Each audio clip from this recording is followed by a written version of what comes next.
The topic on the agenda for this meeting is traffic and transportation. And I know everybody has been waiting for this discussion, perhaps second only to the discussion last time about the proposed mix of uses. This will not be the end of the presentation and discussion on traffic and transportation. Indeed, we have already decided with HYM that due to the nature of the issues involved, the complexity of the problem, and not least the need to coordinate their transportation projections with the state traffic, regional traffic model, we're going to take at least 2 meetings of this group, and hopefully just 2 meetings. There's some good news, bad news.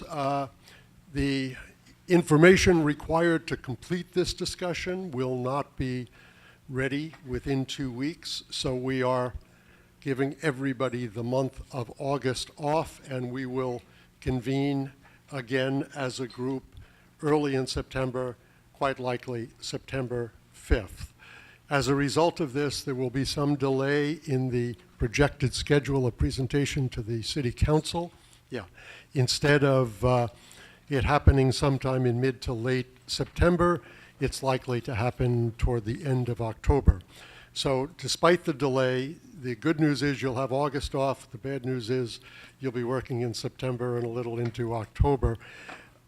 August, however, will not be a month of inactivity because the HYM team will not only continue to work on these issues, but also on the preparation of some written materials for us to take a look at in anticipation of the document that will be submitted to the council. So this, as I say, is the beginning of the transportation discussion and by no means the end. So the very important discussion going on today will not answer all of your questions, but may raise at least most of your questions. So having said that, before I turn it over to Tom, as usual, we'll do our quick introduction so everybody knows who's here. And I'll start with you, Joanne. Joanne McKenna, Ward 1 Councilor and President of Friends of Belle Isle. Ira Novoselsky, Ward 2 Councilor, covering Shirley Ave. Notice how all the councilors stick together. Ed DeVoe, member of the Beachmont Improvement Committee, member of the Planning Board, and also a member of the Chamber of Commerce. Bob Mara, Chief of Staff to Mayor Brian Arrigo. Jeffrey Dirk, Transportation Consultant to the Advisory Group. Bill Rogers, Beachmont resident, a Revere resident, and civil engineer. Rafael Maris, Executive Director of the Neighborhood Developers. I'm Alexis Smith. I'm a senior housing planner for the Metropolitan Area Planning Council. Carol Tarr, Revere School Committee. Kathleen Heiser, President of the Beachmont Improvement Committee. Debbie McCadden, Revere Conservation. Ron Champeau, the Revere Beautification Committee. Sylvia Chan, Director of Revere Cares MGH Coalition. Dimple Rana, Director of Healthy Community Initiatives for the City of Revere and lifelong Revere resident. Tech Lang, Revere Planning Department. While we're on this side of the room, John. John Kennedy, VHB. Matt Keeley, VHB. Doug and Tom need no introductions. I'll be turning it over to you shortly. Ricky Serino from Rep. Vincent's office. Joe Masillo, Speaker DeLeo's office. Dominic Alamonte, Revere resident. Matthew Murata, Revere resident. Frank Stringy, Revere Planning Department. Ekloglumana Planning Board. Al Rain from AECOM, member of the peer review group. Robert Guptill, representing Mbta Service Planning. Kishore Varanasi, CBT, Master Planning Urban Design Consultant to HYM. Jeff Heidelberg, Beals and Thomas. John Gelsich, Beals and Thomas. Mike Borowski, the HYM Investment Group. Seamus Joyce, HYM Investment Group. Kate Casey, HYM. They stick together too. Brian Hookleitner, DLA Piper.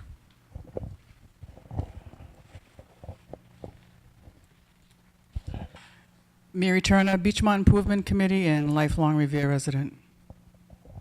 Tom Turner, Beachmont Movement Committee. Rich Lavoie, Massachusetts Building Trades. Sue Woodcock, Revere Journal. Nancy Dowd, Beachmont Improvement Committee. Jeff Max, Studis Beta Group. Paul Rupp, Development Consultant, Revere. Linda DeMayo, Mayor Arrigo's office. Bill McCatton, Revere resident. Matthew Littell, UTIL, Architecture Urban Design. Bob Eulig, Halverson Design Landscape Architecture. Ken Ho with Beta Group. Okay, with that and our usual representative and distinguished group, I will turn it over to, among the most distinguished among us, Tom O'Brien and Doug Mans from HYM for the beginning of the traffic and transportation discussion. Tom? Now I'm nervous. When you call us distinguished, then that's like, anyway, thank you very much. So again, my name is Tom O'Brien, and Doug Mans and I will be doing the presenting again tonight. We're going to focus on, I've got some slides on open space to kind of give people an update on that in the very beginning and sort of update people a little bit on our progress around the master plan. But the bulk of the presentation tonight, as Bob said at the outset, will be on transportation. So let's try and get to it. So here, remember, is our slide for the master plan as we've thought this through.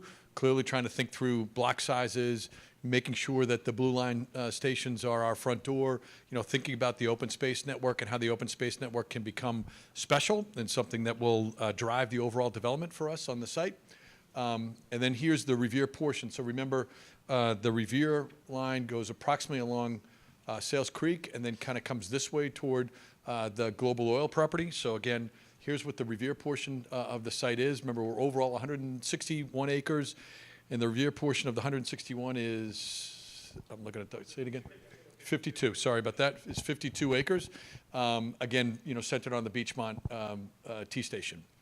So here's the Revere master plan. Now, here's the overall master plan for the open space network. And people hopefully will remember that the way we see the site, this is kind of one of our basic principles, is while there is a Revere portion and there is an East Boston portion, we think of the overall plan as really being exactly the same for both cities and having the exact same principles on both sides, which means we think of it as one plan across the community. So when we show this open space network, we show it and we're purposeful in this to show the open space network as one plan. So you recall that 25% of the site, of the overall site, will be dedicated to true open space, which means about 40 acres of open space, and this gives you a sense of how it's aligned. The most distinctive piece, the most recognizable piece, is the Central Park that exists here, right in the middle of the site. That's the key thing.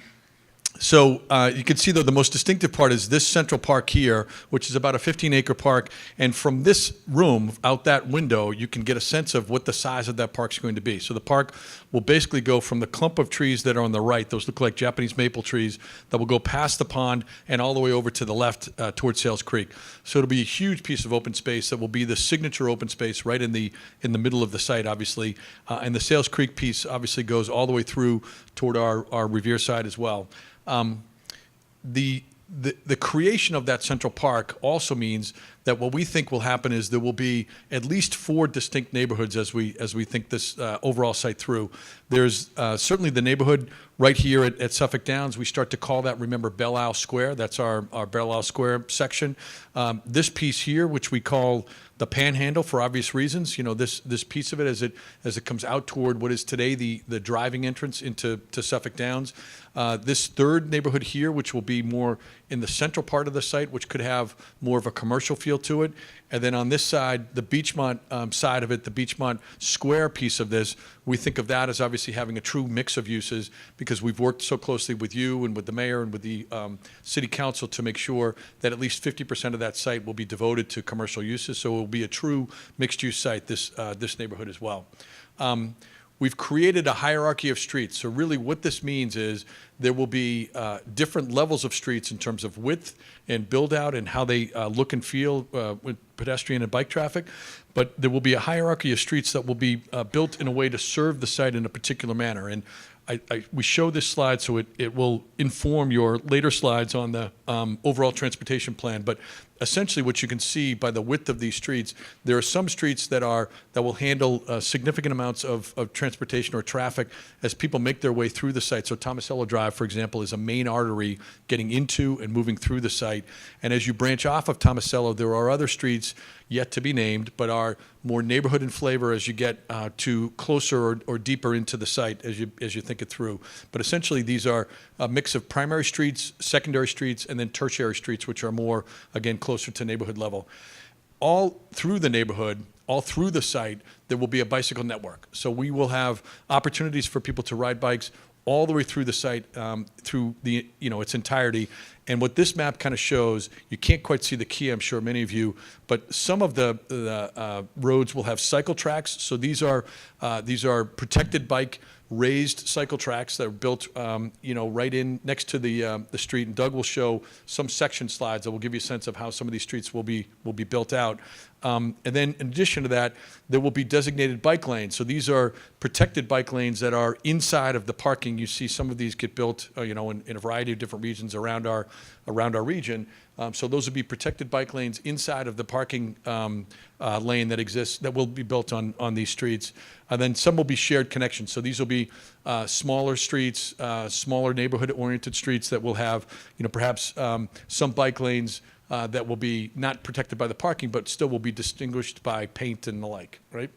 Pedestrian network. We want this to be a very pedestrian-friendly site, so people will be able to walk everywhere. So these red marks show exactly where the pedestrian network is. Some are pedestrian connections that are pedestrian only as they make their way through or next to open space or next to streets. So this is our pedestrian network as you think that through. And again, remember, on some of these slides, if you have trouble seeing it from wherever you are, we make these presentations available. They're available on our website, and we're more than happy to also email these to people after this meeting as well. When we think about these the pedestrian experience on the site, what we've really tried to do is create a sense of pedestrian loops as well. So this gives you a sense that, on the site, there can be as much as a 1.5 mile loop as a run or as a walk or whatever. And as we think through that, we want those loops to match up with the open space network so that they can have characteristics that have to do with people, whether they're exercising or walking or thinking about stopping and reading a book, wherever they might be. Shuttle buses. We've talked about this a couple times, and we've talked so much about the fact that we want the blue line to be the front door of the site, and we want the blue line to be a place, be the main transportation mode for people to get to and from the site. We need to make sure that from the back portion of the site, remember this is a fairly distant walk today when built out.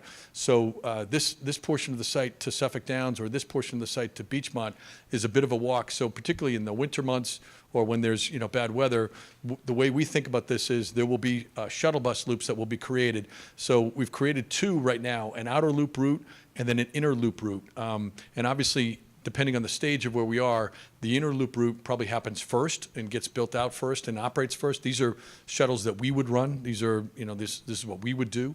The outer loop probably happens as the site becomes more mature, as we get further into the development period. People will hopefully remember that this development will take 15 to 20 years for us to build this out, so it will take a while for us to get to this. But these are the shuttles that will allow us to make the site very friendly to access to the Blue Line stations as well. So we've also shown this slide, I think, a number of times, but what people will remember about this is we care very deeply about reconnecting this site to our surrounding neighborhood. So, for all of its 80 years of history, as I think people know, from the racetrack into the infield, the horse barns, those have all been not publicly accessible, right? So the key thing for us is to make sure that we reconnect the site to surrounding assets that we think are really helpful in making this site a special place. And there are great ways that we could do that. So one of the ways we can do that is many people may know that there is a greenway that has been built here in East Boston. So that East Boston Greenway, which is a dream to really connect all of East Boston all the way through to Revere, that stops quite abruptly at Constitution Beach. but there are connections that can be made using, there's some MBTA rights of way, there are some other publicly owned parcels. Certainly we can play a role in this. There's piece along here, along Belle Isle Marsh. There's all kinds of ways that we can make this work. As Doug has pointed out a couple times, the big, most challenging part of this connection is here at Donnelly Square at the Beachmont T Station. That's, as I think everybody knows, that's a pinch point for traffic and certainly not always pedestrian friendly, right? But if we can make that work, we certainly want to be part of the solution for that, so that we can reach a day when people can ride a bike from Revere Beach all the way down through the East Boston Greenway to Maverick Square. That's the goal, and we think it's achievable, and we want to be part of that solution. So these are our key pieces that we're thinking about as we go through. So remember, this is our neighborhood retail side. So remember, people will hopefully recall that the way we've thought about retail is the retail here will not be big box retail. We think of this as neighborhood retail, restaurants, places for people to grab a good meal, eat outside, those sorts of things. But we want the retail to be a key piece that runs all the way from Beachmont to Suffolk Downs T-Stop, right to Belle Isle Plaza. And the retail will have a variety of different characteristics. There can be opportunities for daycare. There can be opportunities for music-oriented retail, music shops, the like, outdoor performance theaters. As you can see, we've talked about this a number of times. But that retail, which is marked by these red spots all the way through, that plan really is kind of the backbone of the site. Parking. I'm going to start to hand this over to Doug, but essentially what we're thinking about in terms of the parking is each of these buildings will have parking on site as we think it all through. And really then the next step for us is to think about how we organize the parking in terms of where the parking entrances and exits, so that we're still creating a place that is a true pedestrian and bike-friendly environment. So I'm going to start to hand it to Doug on this piece. Thank you, Tom. So this is going through this a little bit more detail. So the dark pink is on-street parking that shows through here. This is meant to be basically controlled parking. So this is like 2-hour parking, 3-hour parking. Is really meant for the community to use for the retail or to come use the open space. So it is meant to be, more public parking, as opposed to, this is not open for residents or resident parking only. This is really meant for the retail type uses. The other thing too, and we'll show you in a second too, but this also shows you the above ground garages. So there'll be no surface parking lots at the site. Everything will be above ground garage and enclosed within the buildings too as well. So we'll have liners of office space or single loaded residential units that will hide these garages from view on the site. And so that just gives you a sense of the light gray boxes are actually the parking garages that are wrapped in different areas. And so that just quickly shows you the on-street parking there. This shows you the service and loading plan, and really important, because what it's showing is that we do not have any loading docks on Winthrop Avenue or facing our neighbors on Washburn Avenue. They're really all on the side streets. A couple of exceptions are, this building does have one on Tomasello Drive, and this one has one too. But for the most part, the rest, even on the Boston side, they're all internal to the site. That's really important. So we don't want exposed loading docks, and it's really clear. So all of our loadings interior to the building. These are not outdoor loading docks. So these are going to be, there'll be a roll down doors. So the trash, the loading, all happens inside the building. So it's not outside the buildings. Doug, just a quick question. Are those also the points of access and egress to the structured parking? Or? Correct. Okay. Most likely you're usually side by side or right next to each other. And as we design the buildings and come back with each phase, we'll know specifically how wide, how many bays type of things. But the idea is that they're internalized. And just a reminder, if anybody has any questions as Doug or Tom are presenting, they welcome interruptions. So. Yep. Be like Bob, don't be afraid. So these show you the entrances, the pedestrian entrances into the buildings, which are red dots. And again, there's a lot of red dots, but the idea that these are really on the main streets or on the key side park streets, but entrances to the buildings. And again, we'll have this in the presentation, but just kind of shows you where the entrances to the buildings are. And again, as we come back with each phase, we'll know exactly where on the street that'll be. So for these, we do like our entrances on the main streets. They activate it, so people are coming and going. But we do tend to keep our lobbies relatively small because we're trying to maximize the retail frontage. That's really important from our perspective. All right, so now we're going to get into some more detailed drawings. So this shows you the walk sheds. And the walk shed basically is a circle around the subway stations of, this is a 1/4 mile walk, and this is a 1/2 mile walk. quarter mile is generally acceptable as a very easy walk from someone from a T station into a site to get to a building. A half-mile walk as well, but you're probably pushing it. But the reason why we show this is that most of our site is very walkable from those 2 Blue Line stations. It's very accessible, which is really good from our perspective. And the reason why we had the shuttle system as well, too, is that we are trying to reach the outer limits, because once you start getting beyond a half mile, that's a long walk, right, on a daily basis going to and from work. And so that's why you'll see the shuttle systems that go through this site, too, as well. But again, very accessible to the site. We also looked at, so taking a step back, so we've got to mention this too. So we're going to be coming back with a more detailed submission, both to the City of Revere, City of Boston, and the Commonwealth of Massachusetts, which will have a detailed traffic study. And so that traffic study is studying 3 aspects, key aspects: vehicular trips, an impact on the roadway systems, new trips on the Blue Line station, and new trips on the buses as well too.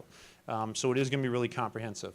And it looks at our full build situation. So we also are looking at the bus routes are in the area. So we obviously have the 119 bus, the 120 bus that goes through Orient Heights. And there are a series of more express bus routes that pass right by the site. Some of them actually stop on Route 1A today. We have been meeting with MBTA service planning as well as bus operations, and having general conversations. I think they're going to be looking to see how the site builds out to figure out what additional demand or additional routes or changes need to happen. But this just shows you what currently is in the area. I think of the buses, the 119 probably has the most demand currently in the area. I mean, these buses have a lot of demands, but these are more commuter routes that are going by the site. And then the one thing we didn't show, this is a little bit older map, we did we have the 119 bus stop that is now about to open right next to the shopping plaza. So that is, we have the turnaround, the bus, it's all, signed. So the 119 will be coming in and doing a reverse loop. And then over time, we do think, the 119 bus will probably at least go through the site rather than just turn around. But, again, we'll work with the MBTA as we go forward. And Doug, just a nod to our ward councilwoman, Joanne McKenna, who was very instrumental in making that happen with your cooperation. Thank you. Yes, no, thank you very much. And I think that was the first thing she brought up to Tom the first day they met. And the MBTA has actually been great too, because honestly, they worked really well with us. And so if you see the stripe and the turnaround, it's out there and everything's marked. Yes, please go ahead. I just wanted to offer a couple of comments. And also thank Joanne McKenna for increasing the stop at the 119 location at the plaza for the shopping center. And I was thinking also about increasing the frequency of the 119, and you already mentioned that. But if you go back to the kind of the walking walk shed here, and thinking about the urban trails that exist in the city, there's 4 marked urban trails, one of which is in the Beachmont neighborhood that was marked by the Beachmont Improvement Committee, and offering a suggestion to make sure that there's a connection to the urban trail, which also goes onto the beach and connects with the Ward 2 walking trail as well. And also with the bike routes that Doug, you brought up, with the Greenway, that's something that's a work in progress, but there is the Northern Strand Community Trail where many people are coming in and out of, actually coming out to the beach.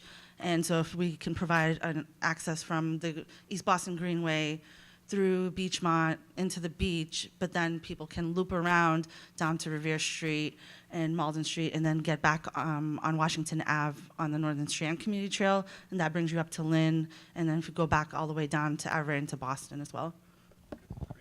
And based on that, and I think Dimple may actually be suggesting it, showing those trails on the site plans would probably be helpful as well. So first of all, we would love to be connecting to existing walking trails that you're talking about too. So we have to probably know more about them. But the idea is, again, as we talked about before, I mean, we're going to have a 40-acre open space system. So the idea that you can get to the site, but also know where you're going from the site, I think is really helpful.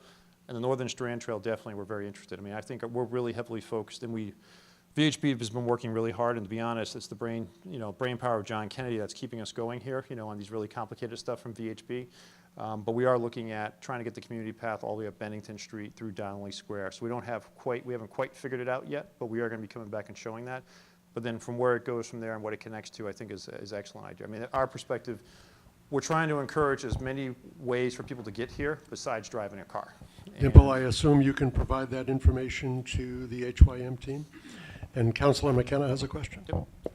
I just want to inform you, and I don't know if you guys know, but in Morton Street in Winthrop, they just did a walkway that hooks onto it's a cemetery which hooks out to Kilmartin Way, which is the end of Short Beach.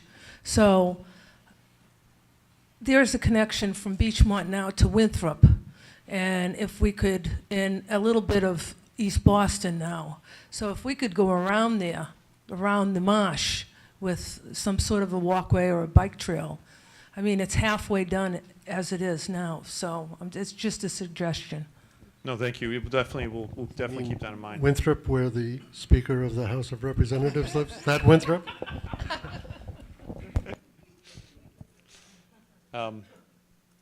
Yeah, so the traffic study will show additional demand on each of the bus routes, right? And then I think what's going to happen, because again, this is a long build out, I think working with the City of Revere, East Boston, and the MBTA, really start to look at, what is the additional demand so that, it can be appropriately served. And so we're really excited about that. And again, we're very much open because obviously they're already coming into our site, the MBTA being, coming through our site.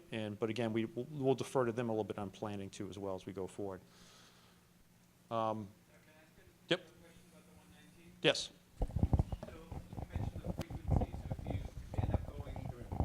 Thank you. If you end up going through the site, it sort of comes in increments, right? So if you add one bus, can you sort of tell us sort of what the impact is on the whole route, how long it is currently, and how it will change as a result of this stop, and then what you might be thinking about for the future? So I can't answer that question yet, to be honest. I do know that the MBT has already incorporated into their summer schedule just for the current stop, which is turning around and then going back out, to Winthrop Avenue. But it's still, when we submit the traffic study, we'll have better information, but I can't tell you what the impact is or what the MBTA is thinking about for additional buses, because I think they need to see what demand comes from it. The other thing, too, our earlier phases, as you might recall, are very tight to the T stations, right? So that's the other thing we don't know, is that the earlier phases may not have a lot of additional demand, but as the site gets fully built out, then we start to see more demand. But unfortunately, I don't have answers to those detailed questions yet. Yeah, it'll be just interesting to see, because you don't want the impact to be negative on the current users of 119, which Correct. go all the way through Revere. You'd want to make sure that they all benefit. Yep, no, correct. I agree. Thank you. Yep. Thanks. As long as we're talking about frequencies, do you have any idea about what the frequency of your own shuttle buses will be?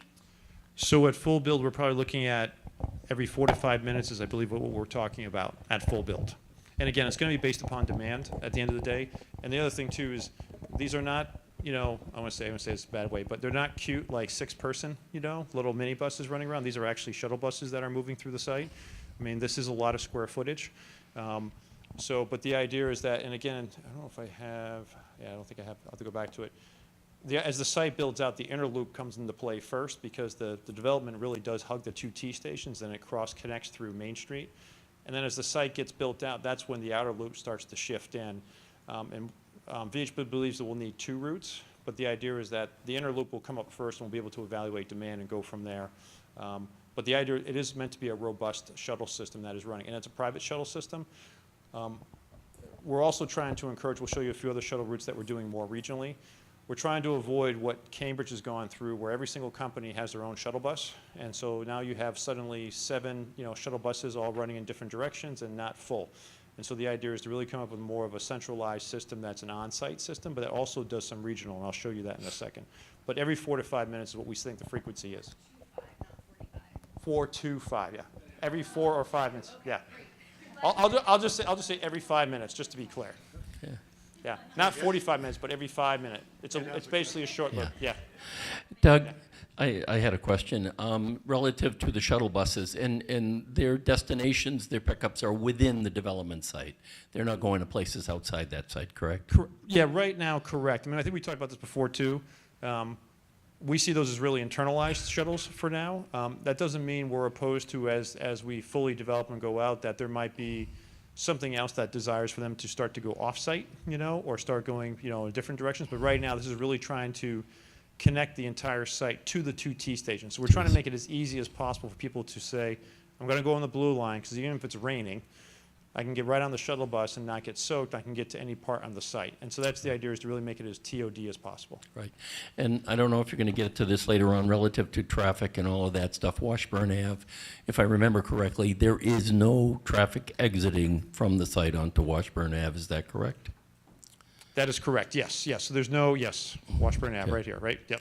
Yeah, no vehicle connection to Washburn Ave. And then just the last question, I guess, and somewhat comment, relative to traffic studies and so forth. So, because I know tonight we're talking about traffic and mitigation, so I think what I'm hearing you say is you've got more information that you need to gather. Correct. More analysis that you need to do. And going back to the MBTA responding to the need, or even the Department of Transportation for that matter, they're taking that information to develop their plans to respond to the need, mitigation impacts while this is going on, or are we waiting for all of this to happen and to find out what the need is and then going to respond? Excuse me. So I think, and again, to make it safe spec, so I think we split transportation, as Bob said, into two meetings. So we're talking about network, we're going to talk about proposed mitigation tonight, and then we're going to come back in early September and show you the results of the traffic study, right? And that'll be results of vehicular traffic, MBTA, subway, and MBTA bus. And we're going to submit that as part of the special permit application to the City of Revere. I think at that point, the MBTA is going to be reviewing, just like the City of Revere is going to be reviewing, okay, so what did the analysis show? How many more subway trips do I have? How many more bus trips do I have? And I think from there, they'll start their own review, starting to think about what does this mean for the 119, or what does this mean for the Blue Line? Again, because we're over time, incrementally, the early years are probably not much impact, but I think it's as we get to full build-out is when there's more impact. So my sense is that the MBTA may have some initial thoughts this fall, but at the same time, they're going to probably take a wait-and-see attitude, because it takes so long for this to build out, and so I think it's going to be an evolving process too as well. Doug, just to pick up on Ed's point, I would also emphasize that from the city's perspective, the connection between the on-site shuttles and off-site destinations is really a critical part of connecting the site to the community, particularly for the portions of Revere that are not on the Blue Line itself. So there's a phasing issue involved, but that ultimate connection is a very important one from our perspective. I just need to stay on that for a second, and we can certainly have a sidebar if that's necessary, but I guess my biggest concern, and the reason why I asked the question, is that I don't want us to get to the situation where, and I know it's phased, I don't want us to get to the situation where even within phase one, that once that's done, we see that there's a huge problem with traffic, and now the state's starting to take a look at it, or the MBTA is starting to look at it, and it's going to take us 5 to 10 years for them to respond.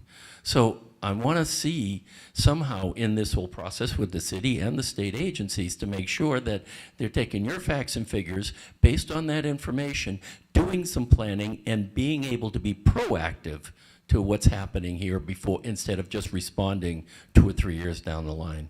And I don't think, I can't speak for the MBTA or MassDOT. They are not trying to be reactive. They're actually being very proactive. We've actually met with several of the groups already, sharing exactly what you're going to see here as well, too.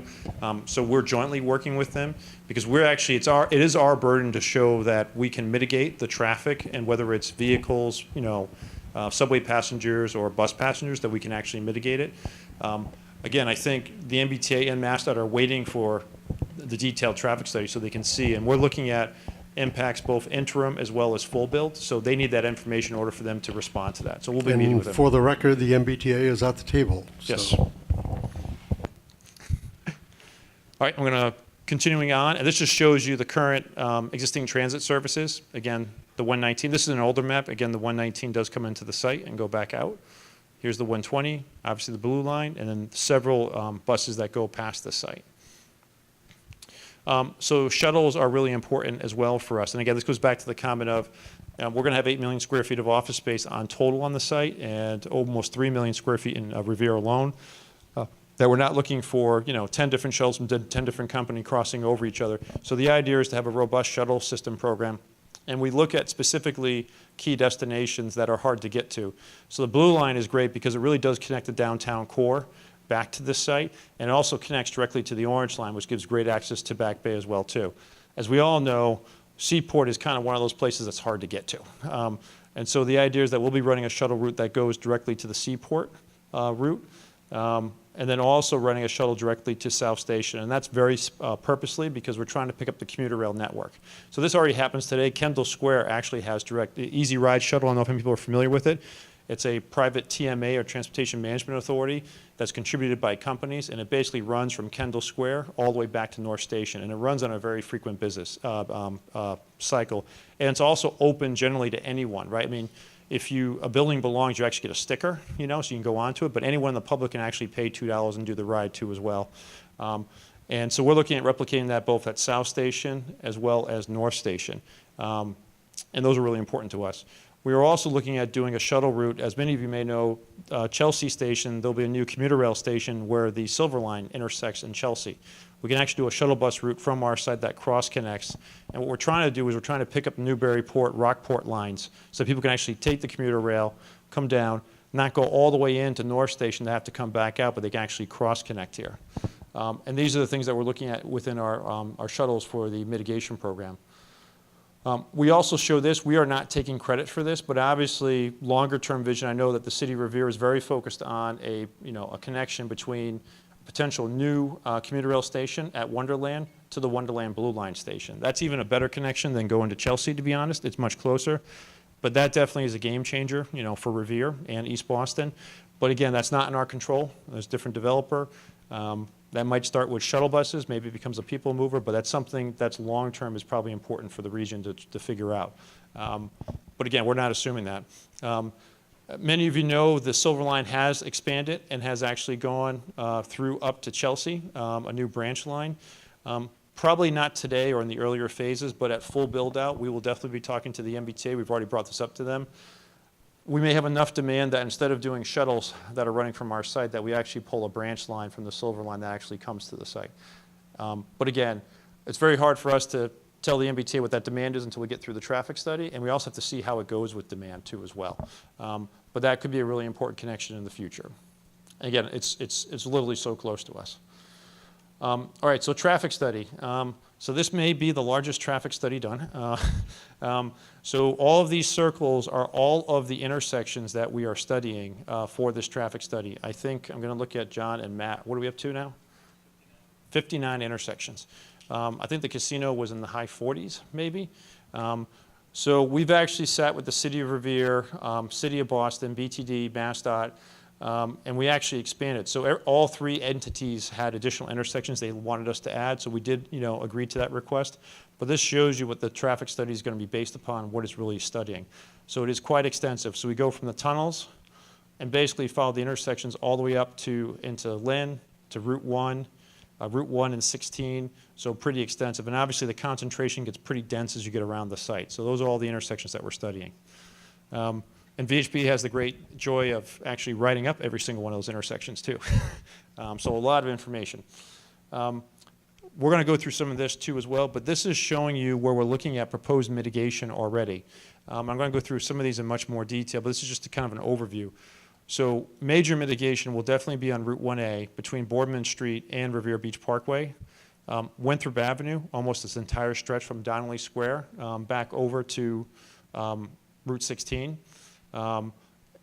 Elliott Circle, Route 60, but again, a lot of interchanges that we're looking at here, and I'll go through these in a second. So we are proposing some very robust mitigation. A lot of these areas are already identified during the casino study, so we're picking up on some of that, but we're further advancing it too as well. All right, so now I'm getting into the weeds, and by all means, you can stop me at any time.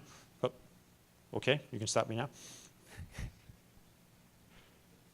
Could you go back to that last slide? Yes. Why isn't Bennington Street one of those major green areas? Because we actually are not planning many improvements in the stretch of Bennington Street. We're really focused on the intersections. With the one exception is that... I've got concerns there. I mean, when we look at traffic mitigation, 1A has traffic, Winthrop Ave has traffic, Bennington Street has a lot of traffic as well. It just seems to me that that's a major throughway that you're ignoring in this study. So again, I think, I don't want to make sure people don't overinterpret it. We are looking at all the major intersections up the corridor because that's where the traffic really collates and is getting jammed up. The stretch here is a pretty wide open stretch today. We will be looking at this as part of the community path that has to go up along it. So again, I don't want to suggest that we're not paying attention to Bennington Street because this is more highlighted, but we can go through that as we go through this. Yeah, I got concerns there. Yep. Okay, so, and again, we will provide this presentation, but again, we're going to get into more of the details. So this is Donnelly Square and Winthrop Avenue, and so I'm going to work my way through all of Winthrop Avenue. Now, the first thing is, these are preliminary proposals, okay? This is what we're submitting. This is just the beginning of the process, right? So we're going to get a lot of comments from you guys. We're going to get comments from MassDOT. We're going to get comments from the city of Revere. We're going to get comments from East Boston, more on their side of the shop. So these may evolve, but we want to at least give you a sense of that. Donnelly Square obviously is a very important intersection because, again, it's really a linchpin to how all this flows together. So that's why we're starting here, and then we'll work our way down. So here's Washburn Avenue. Here's the overhead MBTA tracks, and then obviously here's Donnelly Square. So first thing as we come into Donnelly Square, the idea is that there's enough room to have 3 lanes. There could be a through left lane here, a dedicated right-hand turn lane. Obviously, we do have buses that are going through this area. We are actually showing potential bus pull-offs here and here so that the buses can actually be out of the lanes of traffic when they're dropping off. Again, this is a very early conceptual idea. We just started to talk to the MBTA about this, and we're working on that, but that's one option which might help the flow. There's a signalized intersection here. We are looking at proposing of extending the median here. I'm sure many of you go to Dunkin' Donuts today. It is, don't get upset, just let me go through this, but it's a bit of a free-for-all now today. And the idea is to really control to prevent the left-hand turns coming back into that intersection, to really jam it up.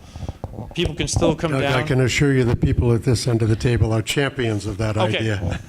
Well, so, coffee's important in the morning, and hopefully most people are actually heading south with that coffee, but there may be people that are turning around heading north with that coffee. But the idea is that the median would prevent the left-hand turn. So the idea is to make it a right-in, right-out only driveway, which would really rationalize it. Doesn't prevent someone from doing a U-turn by coming down a little bit farther. But the idea is that we're trying to get that left because that really junks up the process at this point. The other thing, too, today, as you know, so again, right now, the median is so short, someone from Dunkin' Donuts can take a left and go north. And what's happening is they're getting caught, or they're slowing down the intersection and the flow. So we try, and this is pretty typical. I mean, this is an existing condition, but traffic engineers do not like left-hand turns so close to the intersection because they're cutting across the traffic that's in a very busy area. So it's trying to control it. The other thing that they're doing is they're coming from Crescent Avenue and they're cutting through 4 lanes of, 4 lanes going into Dunkin' Donuts. Yep. So that's the other problem. So extending this would be wonderful. It would stop that problem and it would stop the left-hand turn problem. Yep. So the other one which is proposed, so today in Crescent Lane, you could literally just come right down here and, as you said, cut over or run right through. The proposal is to actually block this off and create a rational T intersection at Bennington Street here so that we don't have 2 ways of coming off of Crescent into the roadway. And the idea is to try to rationalize it. So again, you could take a left here or a right, but really preventing this move from continuing to happen. So this becomes really more of a walkway landscaped area through here, but you still have direct connection to Bennington Street to go both ways. Doug, could I just mention that one of the issues at Crescent Avenue is the gridlock situation created by the lack of synchronization of the 2 signals, so that the traffic gets trapped between Everhard Street, it gets a green, and then it doesn't get the green at Winthrop, so it gets trapped there, which means the people coming across Crescent Avenue that want to get to Stop and Shop have to cut across 4 lanes of essentially stopped traffic. If there could be improved synchronization so the traffic that gets through Everhard can get through Winthrop, you would solve a big problem, and it could be done tomorrow, not 3 years from now. I think Ed also has a comment. Okay. Yeah, and that was exactly my point, because that is a major issue, and I think that there can be some things done at this point to try and do that. For example, at the exit from Crescent Ave, there could be, you know how they box out intersections, do not block? That, I think, would be a major help, and that could be done immediately, and as Bob mentioned, the synchronization of lights, and thank you. I'd like to say something too. I don't know if you can cut because it's a pedestrian walkway, but right where the Kimberly Park is, there's a very large sidewalk. It comes in it veers out, and if you cut it back about 2 feet, you could get a lane that only goes into the Beachmont Square, like the liquor stores and the Are you talking about right? Winthrop Ave. Right in this area? So, yeah, so that comes out, that butts out. When they would, I don't know, when they were doing the sidewalks over, they made that into a big pedestrian walkway. But if you cut it out maybe 2 feet, you could get a lane in there. So if people wanted to take that right to go into Beachmont Square to buy something, then they're allowed to. What happens is they can't do it, so it gets bottlenecked there. Yeah. So again, that's exactly what VHB, and I think you're talking about this area here. So what Yes. VHB is proposing here is that they have a dedicated left-hand turn, a through lane, and then a right lane as well. You'd have to cut the sidewalk, though. And it does show, because you can see the sidewalk right here. So it bumps out. Yep. But the idea is, and this goes back to getting enough queuing length, right? And then, so because what's happening right now is bringing the cars back here also allows you to take the left, and there's a lot more queuing distance for those 3 lanes to get through. So the idea is to really let the traffic be able to process. But we'll take a close look at that with VHB as we go forward too as well. Make just one other suggestion. This has been a long-standing problem. Obviously, the development of Suffolk Downs will make it more complicated and without mitigation, potentially worse. But there are short-term measures which perhaps could be taken that your intercession could help with. This is a state roadway, as you know. It is not within the jurisdiction of the city of Revere. But short of extending the median physically and permanently, could it be done in some temporary but effective way and cost-effective way and more timely way? We have difficulty getting through to DOT on that, but perhaps you and yours could be, as you were with the 119 bus, helpful in doing some interim measures now that could make the situation better quickly?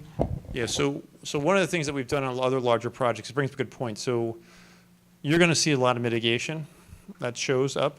This is going to happen over, a 5 to 10 year period, if not longer, when we try to implement these, because these take time, right? And also we have to build enough square footage.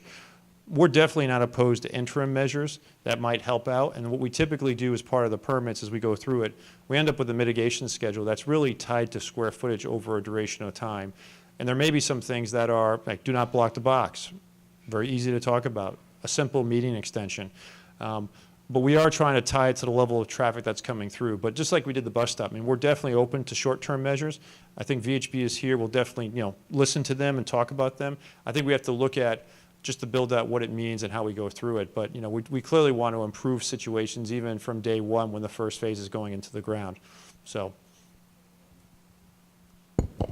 Doug, excuse me.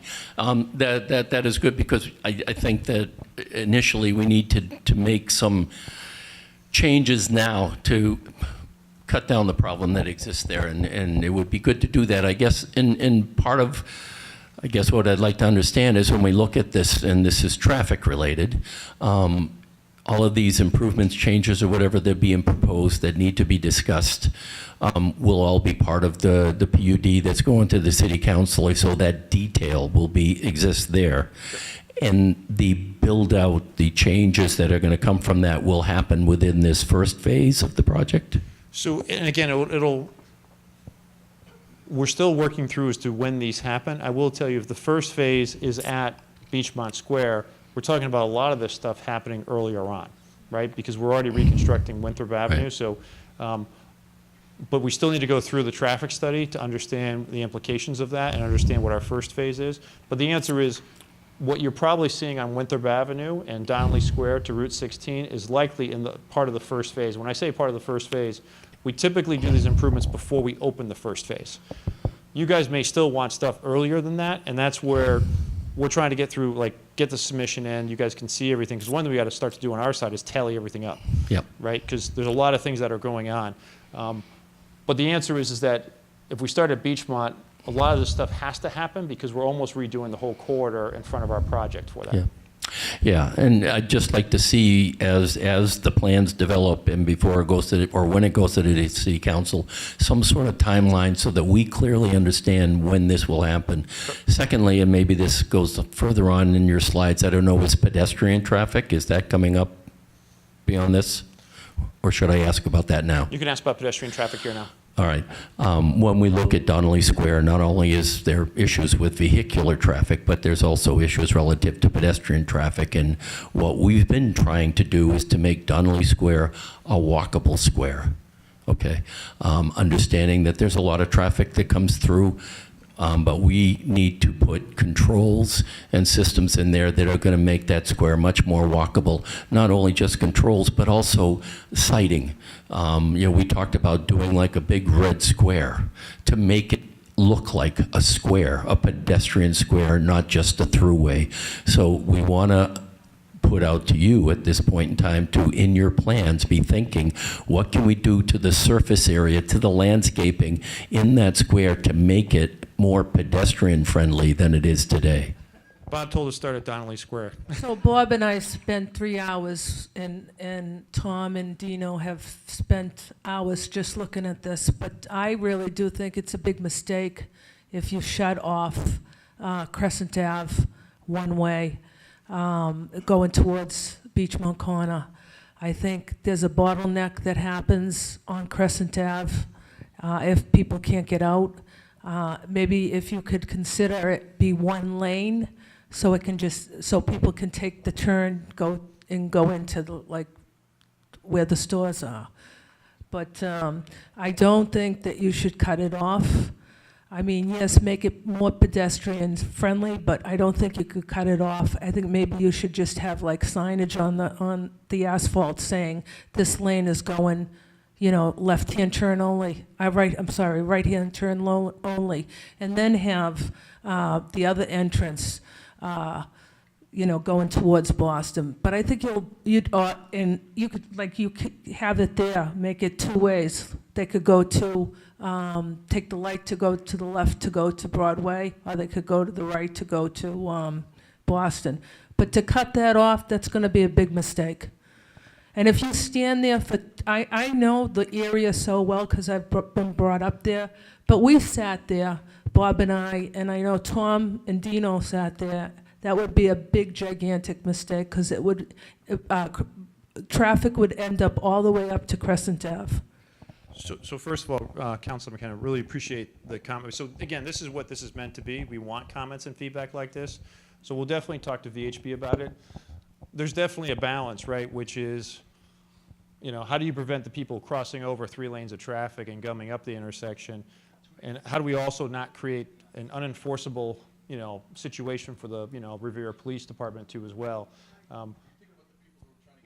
But I would suggest that if you solve the Donnelly Square problem at the intersection, you will have solved Crescent Avenue.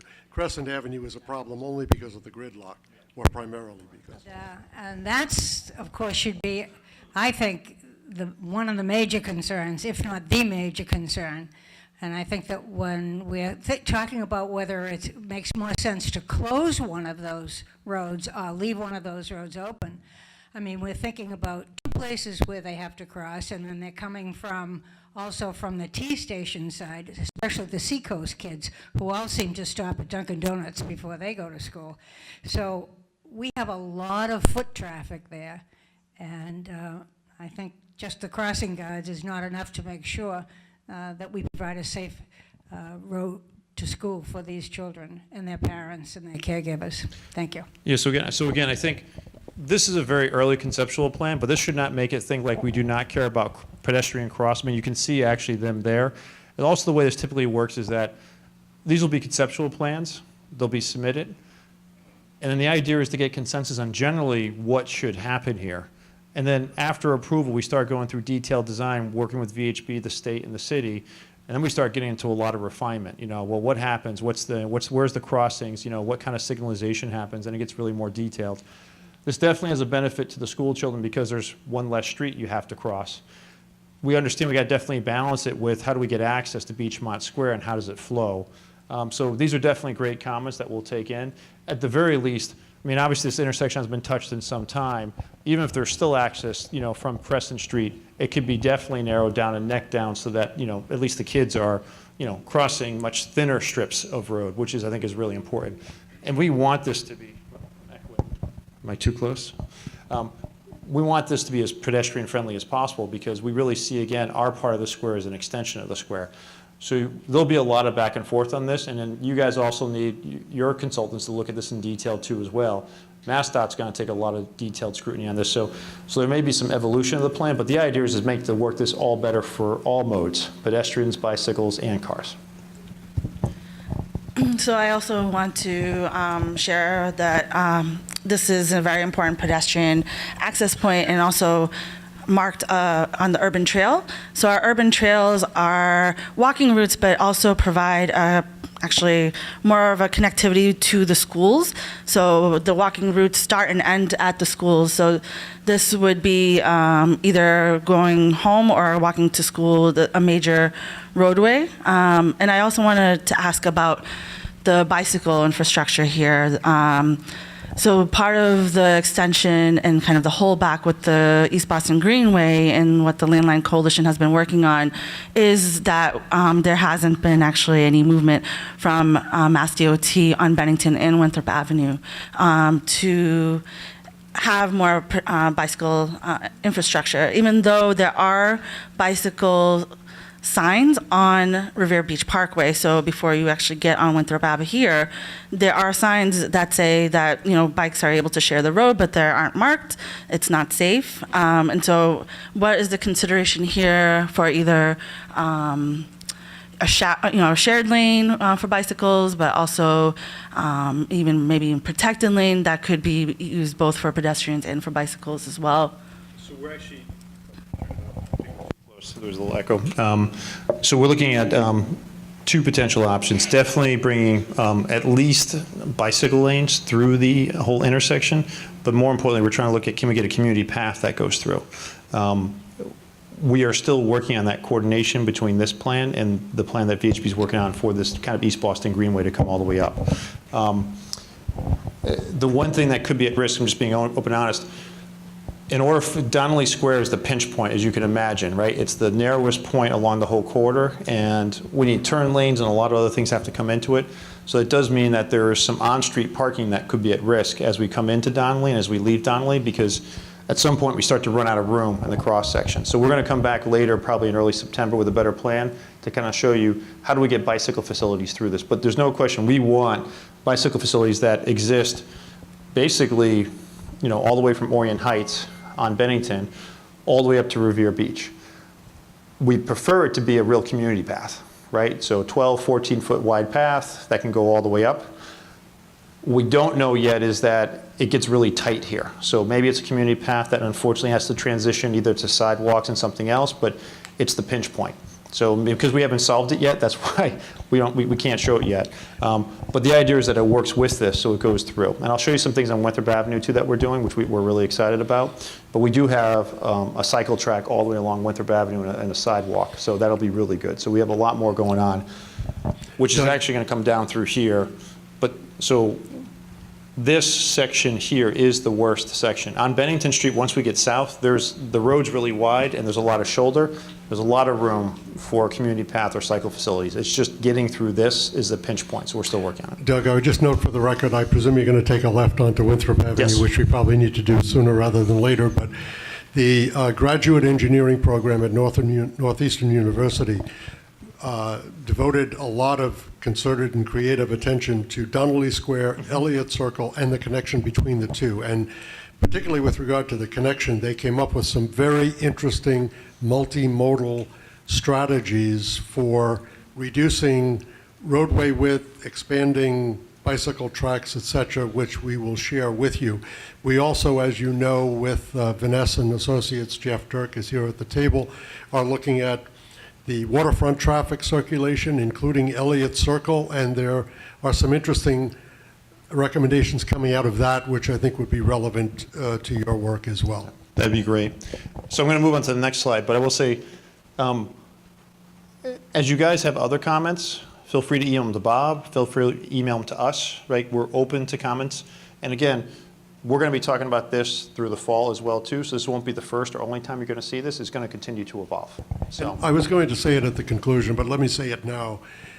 Your comments, certainly in this room, are most welcome, but they are also welcome individually by email, which I will share with the group, with HYM and others, just as we share the comments of the peer review group. So please don't hesitate to give me your comments in writing, especially during this August period where we're going to be in a bit of a hiatus. It doesn't mean that we are not welcoming and will not circulate your comments. yeah, and I think it's important. You guys know this much better than we do, so these comments are very helpful. We will help guide to say, well, here's the pinch points, here's the trade-offs, right, A or B, and it's really up to Revere and really with MassDOT to really figure out what the best solution is at the end of the day. So we're not trying to force anything, we're just trying to show the opportunities or the options, and that's where they'll have to continue. So this just quickly shows kind of a cross-section on Winthrop Avenue. This is existing today, and you guys talked about this before. So today you have a curb. I think you may have a 5-foot sidewalk, but that might be generous. And you have a chain link fence. That's on our side of the street. As we go forward, we're actually doing a landscape planting strip that's about 6 feet wide. Then we're doing a two-way cycle track 12 feet wide that'll run basically from the Beachmont roast beef location all the way up to the end of our property, which gets right to North Shore Road. And then there's a sidewalk that's inboard of it. And the buildings get pushed back. So the buildings are at least back 30 plus feet before they even start. And so it's a really brand new landscape buffer that goes along the street. And I'll show you more of that, but that was just an important one to actually show how that works, which is really important. So I think the only plans that we have on the north side is that we are looking at aligning, or we're going to be talking with the MBTA about aligning their entrance and exit of their surface parking lot with one of our streets so it's more rational and signalizing it. And I can show that in a minute. Other than that, we're trying to leave the curb line on the north side alone. And so we don't have much plans for the north side of the road at this point. Well, at a minimum, we should talk City of Revere and HYM, what our plans would be on the north side to complement what you're doing and synchronize it as well. Exactly. So Doug, this probably goes without saying, but it certainly needs attention. And part of your streetscape has to include removal of those ugly telephone poles and putting those lines underground, replacing them with decorative ornamental light posts to enhance the streetscape along that Winthrop Ave edge. So I'm seeing your your cross section, and it still shows those light poles and telephone poles there with the wires. So that's the face of the project along Winthrop Avenue that would enhance the streetscape, put everything underground, and try to bring in part of the Revere Beach plan in terms of their decorative light posts into this part of the project all the way up Winthrop Avenue. So definitely don't have any issue with decorative light poles, and honestly, if someone has a cut sheet, we'd love to see it for the light poles, right? Because again, I think one of the things we're still trying to figure out too, I say this out loud, is also what is the theme generally of this area. And we talked about this before. We're in a coastal community, so the idea of something being similar to Revere Beach is great. We're not opposed to undergrounding the utilities. Just note that it's really expensive. It also involves a lot of different utility companies too as well. So that wasn't our current plan. We don't control it, but we'll definitely take it under consideration. But again, I think it's just something that's not an easy task or inexpensive task. But no, I appreciate you bringing it up. And we definitely understand that's our front door. That's very aware to us. I just want to ask where the parking lot is, the MBT parking lot. Are you going to, I thought Redgate was going to do that, but are you going to do the sidewalks over and take down those trees? Because you're going to do one side, are you going to do the other side? So I don't know what Redgate is doing, to be honest. Go ahead. If I understand it correctly, it's not so much Redgate as is part of the $3.2 million grant that came from the state, right? And the work that's being done on Winthrop Ave, this landscaping or whatever on the sidewalks is part of that project, and I don't know what the specifications are. Maybe Frank, you do? Yeah, actually, it's something that now that it was mentioned, we really need to check on that so that we can match it up with what you're doing. The street is going to be repaved, the sidewalk is going to be redone, but I don't know about the plantings, and in fact, I think it's the kind of conversation that the city, HYM, and Redgate have to have, so there is some continuity and consistency. Okay, yeah, so we would love to see that information, because that'd be really helpful, and we'll get it to VHB, so we can just make sure that we're coordinated on that. I just had one other question relative to Winthrop Ave again, and it goes to during the period of time that you're going to be taking down the stables, and as you start developing it, that sidewalk on Winthrop Ave and the fence that's currently there. Are there plans to basically remove that fence and widen that sidewalk somehow as an interim measure during your construction so that there's some immediate relief to the traffic and so forth that's going between Beachmont and the site there? Yeah, so a couple things. I don't want to promise that we can widen the sidewalk in the interim phase because the construction is going to be literally right off that fence, right? So that's very difficult to do. And I'm going to, to be direct and honest, there'll be periods of times where when we're redoing that area that we're going to have to close sections of it and just use the north side of the sidewalk too as well. Only when we're reconstructing, right? I mean, the answer is that that fence will likely come down. But I think it's one of those things, our goal is to get through the construction as quickly as possible in the first phase so we get to the final condition. I'm going to get yelled at by my construction guys if I said we can make it wider. It's a lot of money and it's an interim condition. It becomes tough. Yeah, and because I know that's something that's been mentioned, but interesting that you may have to close that down for periods of time. So, and I know that there's activity and there's signage that's going up by the Parkway, all related to the $3.2 million grant. I'm hoping all of that signage and the crossing marks and all of that are in place so that we've got pedestrian safety, if you will, in the period of time that they can't use that walkway. Yep. No, so one thing too, as we talked about this before, we have to do construction management plans. So if for some reason we are closing a sidewalk for a period of time, we have to make sure that even if there wasn't crossings or markings, that we have very safe passage so that everyone, it's very clear so we don't strand pedestrians. And our goal is to keep it closed as limited as possible, but logistically we literally have to put the new cycle track in there. So at some point we got to at least shut down sections for a period of time. But the goal is to try to minimize disruption to pedestrians because we know this is a very important corridor to Blue Line Station.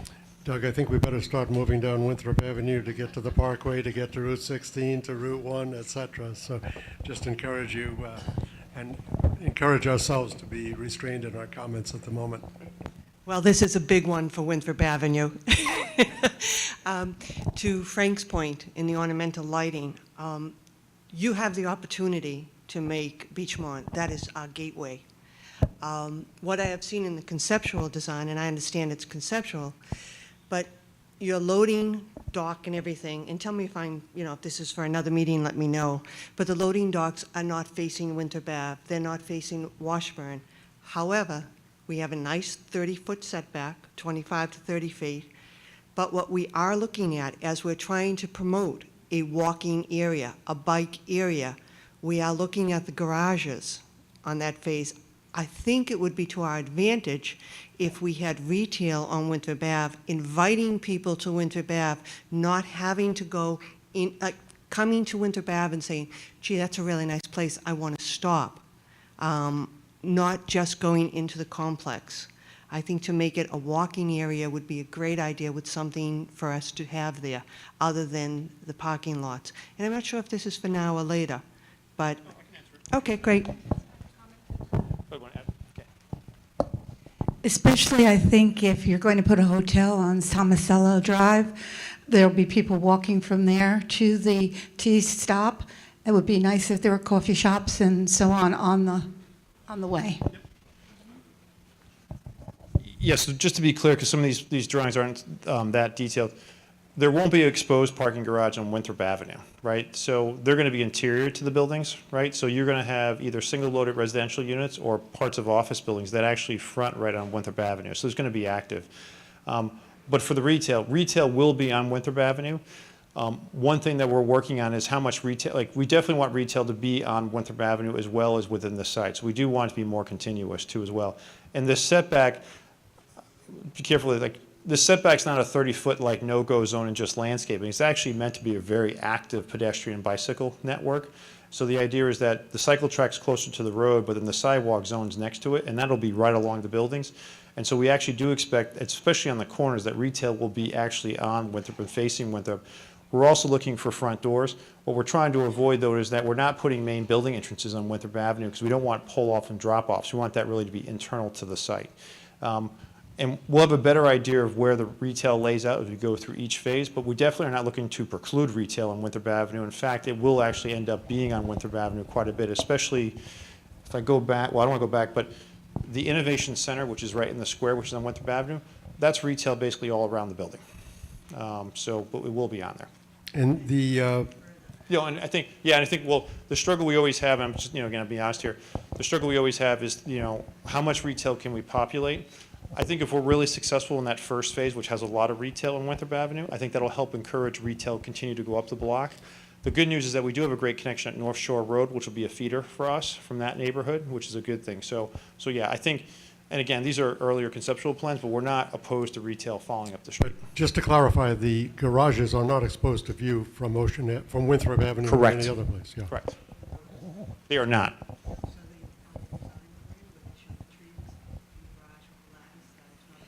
No, so again, and it probably doesn't, so the garages are set back into the parcels. So between the garage and there's a strip of building that will either be single loaded residential units, so there literally will be a residential building up against that sidewalk, or it'll be office space. So the garage is actually pushed back. So there's not exposed garages on Winthrop Avenue. Inside the side streets, we may have on some of the side streets parts of exposed garage with lattice work, but you're actually going to see active buildings only on Winthrop Avenue, both on the ground floor and the upper stories. Doug, I think it's appropriate that we're held up at this point in your presentation at this location, because that's where we held up in real life all the time. It is very hard to get from one side of Revere to the other side, and this is a great example of that. Getting across the commuter rail tracks and getting across Revere Beach Parkway to the other side of Revere is extremely difficult. There's always a lot of traffic there. I'm not sure if there is in this picture or not. But it's, you can definitely see, the queuing back to there. But this is nothing, compared to real life. This is a good day. This is when you go, wow, people must be on vacation. So this is Google Maps. I don't know when they take the photos. Right. No, but they probably, anyway, what I'm trying to say is this is a huge challenge right now, so it will be an even bigger challenge once you complete your project. Yep. And so what I'm suggesting in terms of the mitigation you look at, we need to look at something there. And I think currently the balance between people being able to go through this intersection across the tracks and people being able to essentially go through Revere wherever they're going, whatever points north they're going to, is not the right balance. And I know that it's not under your control, but as you talk about this, you might want to work with the state on changing that, and there might be other solutions that I can't think of, but you will need solutions because people will not be able to get to the other side of Revere leaving from that side, and that would be a real shame. So I'm going to go through the improvements that we're proposing here, but obviously this intersection was reconstructed recently, and we had a lot of already comments from the city of Revere as well, police department on this. It got worse as a result of that, actually. The way the light is set up has made it worse than it was. Yeah. So what typically happens as we go through this project, we'll be looking at signal timing with MassDOT and the city of Revere on all existing lights because it may have to be changed. We also know that at times things get changed by MassDOT and sometimes they need to go back. But that's something that we'll definitely bring up, type of thing. So the big move here that we're adding, as you guys might know today, if you come down Route 16 westbound, you cannot take a left today onto Winthrop Avenue. We believe that puts a lot of pressure onto North Shore Road and Revere Beach Boulevard because if people are trying to get down to this site, they can't take this left. They actually have to they really do come through the neighborhoods to get down to this area. With a very simple median extension, we can actually add a left-hand turn lane. And the goal is to get it onto Winthrop Avenue because the goal is to keep people on Route 16 westbound as opposed to them getting off and going through the neighborhoods. So this is a very simple move, but a very important move. It will require signal retiming as we go through it, and then there'll be 2 lanes that way. This may require Harris Street to become one-way going inbound, I think is what we talked about. That's something we're evaluating too as well. But the goal is to really try to use this as the major driver so that we can pull off some of the pressure that's on North Shore Road and Revere Beach. The other thing that was brought up to us is that right now, this used to be a free right-hand turn, and now it's actually stopping automatically, even when someone doesn't push the button. So the police, Revere Police Chief brought this up to us. We don't know why it changed. Obviously, we don't own the road, but obviously, his goal was to try to keep this moving until a pedestrian actually came up and pressed it, because otherwise it's basically jamming up. So that was something that was brought up as just another comment. So again, it's a very simple change. It deals with some right-of-way. I mean, Revere Beach Boulevard is on the historic register, so we are doing a little bit of taking of the median, but it would really free up an important regional move, we think, in this stretch. So that's another thing that we're proposing. So now we're going to jump away to a more of a regional thing. This is the Route 16, Route 1A interchange, or Route 1, sorry, that says 1A, but it's Route 1. So this is Route 1, this is Revere Beach Boulevard, Route 16. As you guys know today, if you come off, if you want to go on Route 16 eastbound, you actually have to go down several blocks and do a U-turn and then come back, which is near impossible in the morning rush hour because it's basically jammed up completely. VHB's proposal is to basically eliminate this on-ramp, which is Route 1 southbound, because that move exists right here. So you can get, if you just keep going, you can get onto Route 1 southbound here, use this existing right-of-way, have 2 lanes that will still allow you to go this way, but then do a full intersection and have 2 lanes, which is a lot of queuing capacity, to allow people to go left. This is really important because right now, because this move is so difficult, we're definitely thinking that people are staying on Route 60 from Route 1 and just going through the traffic circles to get down to this area, because this turn does not exist today. On top of that, we do another turn movement, which is important. So today, if you're heading this way, you cannot get onto Route 1 northbound. So there's really key missing movements from a regional transportation perspective. So VHB has figured out with MassDOT that if we put a signal here and a left-hand turn here, we can actually then loop into this ramp and get onto Route 1 northbound. This really kind of pulls pressure. It should be pulling pressure off of the north-south axis of North Shore Road and the Route 1A corridor and Route 60 corridors. At the same time, MassDOT actually asked us to put another move that's missing, which is the move to actually go this way on Route 16, which we could do at the same intersection. That shows those 2 there as well. So that really opens up a new regional movements that didn't exist before. Doug, our traffic consultants working with the town of Saugus are looking at regional connections, including these. And in fact, the study is being funded by the Mass Gaming Commission, interestingly enough. And this does date back to the casino days. But I think what's worth noting is that this looks complicated, but this is a relatively low-cost solution. I think it's in the small millions of dollars, 3 or 4 million. But millions are not small. Yeah, right. But I mean, I think it's $4 million compared to other solutions which are in the hundreds of millions. And this could be done sooner rather than later, especially if HYM, the cities, the town of Saugus, and others all got together and pushed for it, because this would solve a problem tomorrow.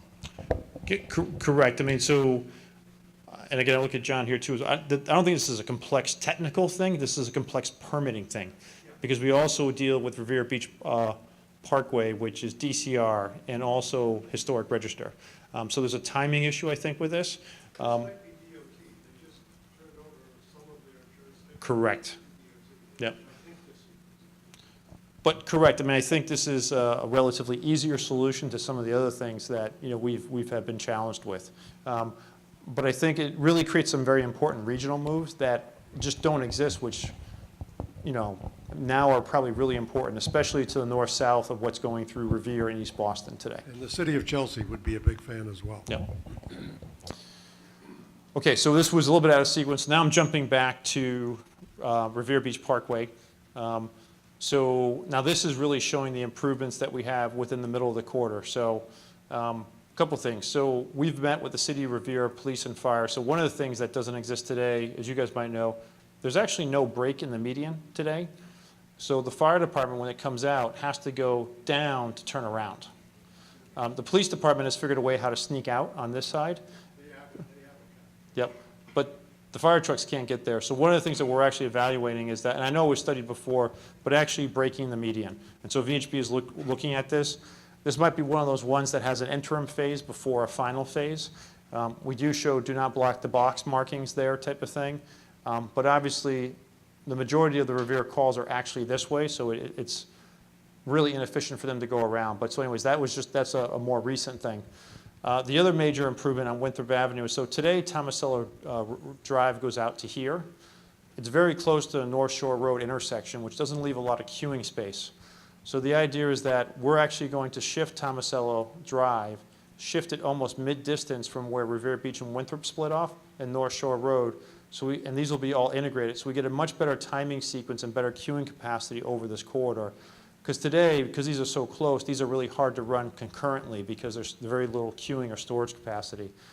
So this shift, which might seem subtle, is actually a fairly big improvement. We are actually working with the City of Revere right now. These are the proposals from VHB as to how this intersection would work. They're not exactly aligned with what 205 Revere Beach Parkway is doing, so that's something that we're actually meeting with DCR this week to go through. And we're going to be discussing this more at length with them. And the last is, again, that new alignment of a new intersection here that lines up the MBTA exit with one of our new roads. And again, this is showing obviously the existing horse barns, but the idea is that there'd be a new fully signalized intersection here, which replaces the existing one here. You also notice too, look how wide and large this intersection is. And the idea is that John Kennedy has done a great job with VHB really narrowing these down so that they're more appropriately sized, so we have more medians where they need to be. This will allow a left-hand turn into the site. This has a right-hand turn into the site.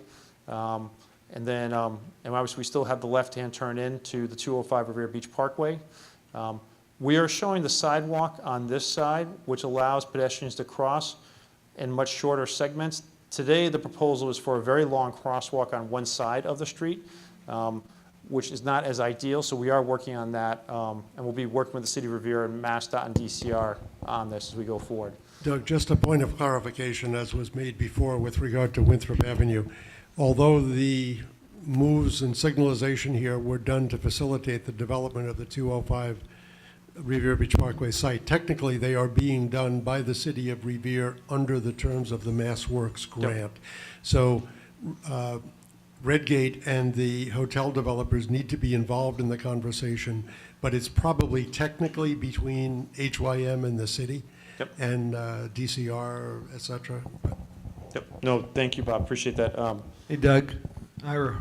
Yep. Hey. I have a little concern about the two new roadways coming out on Winthrop Ave across from the MBTA lot. Are those going to be exit streets? Are they going to be dual streets, one way, some way or the other? We have a concern whether or not they're going to be allowed a left-hand and right-hand turns on both of them or one of them, or what? We're just looking for some information on which those two streets are going to go. So a couple things. So our main road is still Tomasello Drive, right? So just everyone to be clear, that's really the main street through the site. It's 2 lanes in each direction. Kind of is today, but you wouldn't know it because there's no striping. Some people try to create a 3rd lane. And the major park road that goes through the site and all of our side streets feed Tomasello Drive. So that really is the main intersection coming out. Our Main Street retail district does feed into this 2nd street, which is a new street, doesn't exist today. That is intended to be signalized. It would be coordinated with the other signals, but the idea is to rationalize the MBTA parking lot and our intersection all into one. It will allow left-hand turns into the MBTA parking lot, and it would allow left-hand turns into our site too as well. But the idea is to really, rather than having our intersection, which is a right in and right out, and the MBTA in its current location, which is allowing all sorts of turns in and out, is really to kind of combine them farther back too, because I think the existing exit right now for the MBTA is over here, right? I'm trying to look at it, but it's farther over. Yeah, so it's trying to rationalize it. And again, this is part of the discussion to have as we go forward. There's a 3rd one, which is,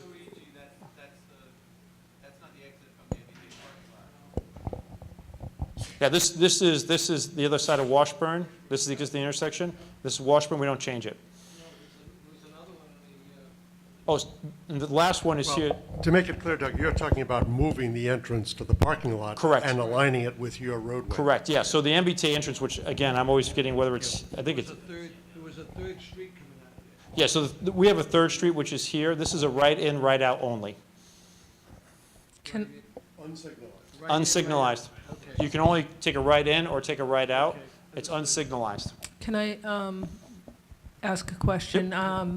Washburn Ave, you can get out of, when you're coming out of Beachmont, you can make a road there just to get out of Beachmont to go into Revere Beach. It's not interfering with the railroad tracks or anything. So if you, right where Luigi's is, if you go down that street parallel to the MBTA, you could make a street there that would eliminate a lot of cars if they were going into Revere Beach, say, and you don't have to go straight and worry about the pedestrians or the grading? Okay, all right.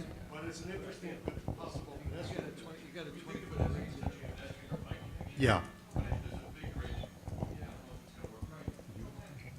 Yeah, I did. Question, the two end, the exit from your site and the exit from the parking lot, those synchronization of those two exit, that's going to be signaled? Yes. You know, there's a bottleneck without signals there. I think that's going to even make that worse. I mean, the intention would be to make it better. I mean, it's a bit of a chaos out there at the moment, and I presume your models will demonstrate that it will improve rather than exacerbate the situation. Is that? That is correct, yeah. So the idea is that these would all be integrated through this corridor so that they would work better. It also controls the outflow from the MBTA lot too. As you noted, whether it's Donnelly Square, Winthrop Avenue, or whatever, the synchronization of those signals is absolutely critical. Yeah. And again, so everywhere we're showing a signal, VHB will be evaluating in their full build situation, so it will show, and Revere's traffic consultant will be reviewing it too as well as we go through it. The goal is to really line up and make it rational. The goal is that it actually helps to split out some of our traffic so that not all of it is coming out through one intersection too as well. And we're going to get to Route 1A as well because we have new intersections going out to Route 1A so that we spread it out too as well. But this is pretty purposeful in lining up the MBTA, which is the biggest probably driver outside of our site on that roadway right now at peak hours when people are coming in and out of the MBTA parking lot. So the question was, instead of going east, could we go west to line it up with North Shore Road directly? The big issue is that we have a major wetland system that sits right at that intersection. So that's the big issue. And so that's why we went west instead. And again, we end up with a building over here. So we did look at it because we have ended up with a building over here too, which is on the other side of Tomasello, which is a little bit different for us. So we did look at that, but unfortunately the wetlands is stopping us. So The other thing is, if you want to discourage through traffic through the neighborhood, lining it up probably makes an already situation, even a bad situation, worse. And I think it does have a traffic calming effect not to do so. yeah, but it's a good question because the question has come up several times already. We've also been asked, well, what about pulling North Shore Road over this way? The wetland, I mean, literally the wetland connection is right through there. So there's a major wetland system there, then it comes through here, then flows through the site. And again, the goal was to get it mid-block so that you have a lot more queuing storage for these three intersections so they flow much better as they go through. But just to be clear, Doug, in the final state, all of the signals that we're looking at here on the boulevard, on the parkway, at Winthrop, on Winthrop, will all be synchronized with one another, correct? That's the intent. And again, this is where, I don't think we're asking anyone to make any final conclusions or decisions, right? I think the idea is that VHB spent a significant amount of time on this to make sure this corridor works. We're going through the traffic analysis. It makes it much more rational from our perspective. But again, that's something that, Frank, definitely, we're going to submit the traffic reports and we'll let you guys go through it, In effect, these are kind of the debatable presumptions that will be subjected to analysis in the traffic study. Correct. You'll have the results of that the next time. Correct. Okay. No one knows who this intersection is, right? Anyone know who Bell Circle is? So kind of two sets of key improvements that are going on here. One is we are actually lengthening the queuing storage capacity on this side. So again, today, Bell Circle, the idea is to have the two lanes going straight through, but also really increasing the queuing distance for the 2 lanes that are trying to get into the turnaround or take a right to go down this road. And again, with a simple median taken, we can actually increase the queuing storage capacity much more, because what's happening is that the cars trying to get off of here are getting stuck in the main line traffic, right? And so there's just not enough queuing. On the other side, what we're doing is, as we know, there's a lot of high school students that are meandering down this way. The idea is to extend the median, potentially put a fence, but to create really much more of a safe crossing, a purposeful crosswalk that goes across this side. Also to take the left, and rather it being a free left, to bring it to the intersection and bring it over, so it's a much safer, shorter crossing as well. One of the things that actually came up to us too as well, some discussion about whether or not we can control this area here, because what's happening is we're getting a lot of cars that are getting stuck trying to get across, so cars can't get through again too as well. So we're starting to look at that. So this was brought up again by the Revere Police Chief, and VHB is starting to look at that. This is a crosswalk right now, but again, is there something we can do there that can help limit or hold back the flow? Because everyone ends up jammed up in here and they can't get through. And so that's something else that we'll be looking at. Just a note with regard to pedestrian circulation. High school kids fairly regularly cross that highway and walk down the median in the middle of traffic. It's amazing to see.